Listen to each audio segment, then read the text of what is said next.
Now today's message is called, What's the Solution? Kwame was 30 years old, but he looked 45.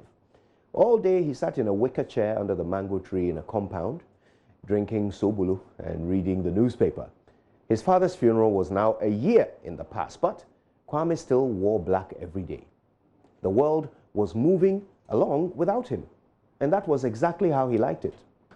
Kwame's father had been rich, a farmer with huge cocoa farms in the Brong-Ahafo region and several houses in Accra, Kumasi and Takoradi.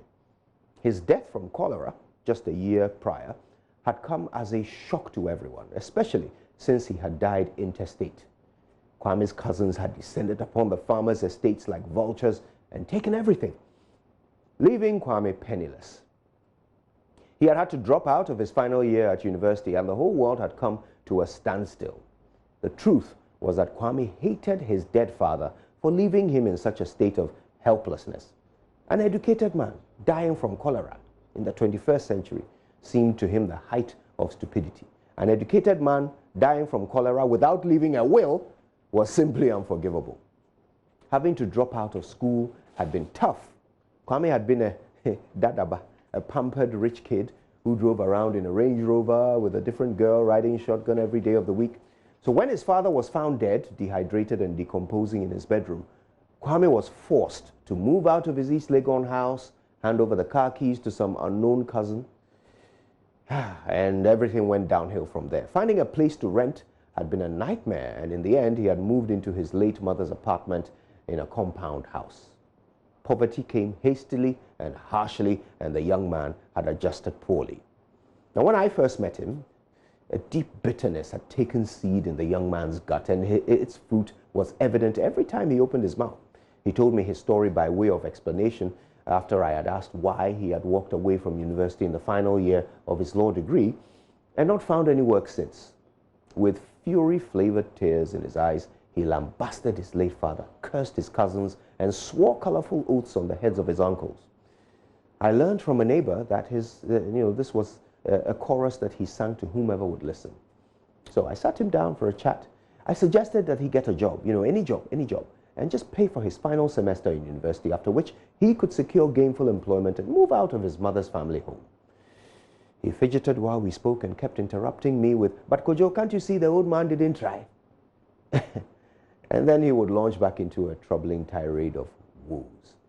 Now, I tried to get through to him to make him understand that there was more than one way out of his predicament. The young man was simply not interested. He preferred to talk about what was wrong than to think about how to fix it. Sitting there and watching him stewing in his misery, it occurred to me that, well, many of us in Ghana are just like Kwame when it comes to our national issues. Right? We are eloquent at describing the problems and appointing blame. It's always someone else's fault that things are not right. But we don't employ the same energy in pursuing solutions. It's the government's fault that our economy is in tatters. It's the president's fault that corruption has still not ended. It's the opposition's fault that the government is getting away with murder. It's the clergy's fault that nobody has the moral fortitude to resist corruption. It's the teacher's fault that our children are growing up semi-literate. It's Stoneboy's fault that Shatter's plans to congratulate him ended up looking like plans to attack him. It's Shatter's fault that Stoneboy not only brought a gun to a crowded award ceremony, but even drew it out on stage and threatened to use it. Just switch on your radio, your TV, pick a frequency, a channel, and you will see exactly what I mean.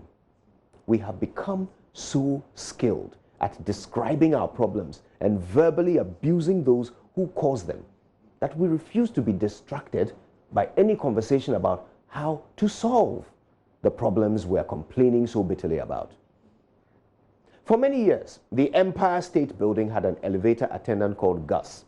Now, Gus was almost 70 years old. He was legally blind, and he kept sending people to the wrong floor all day long. When asked why she wouldn't simply sack him and let people press the lift buttons themselves, the building manager replied, "Well, if I fire him, who do we blame for not getting to work on time?"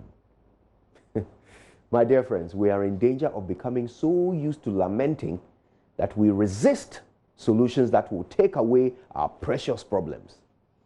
People are always itching to find someone else to direct their venom at. Shatter was too aggressive.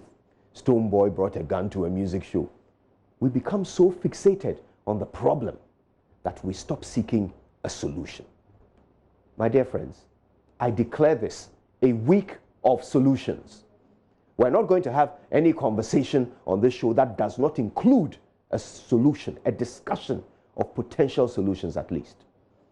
Every morning, you and I will take a problem that ails us and we will ask ourselves, what's the solution?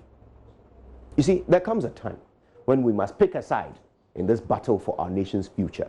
We must all individually choose to be one of two things, part of the problem or part of the solution.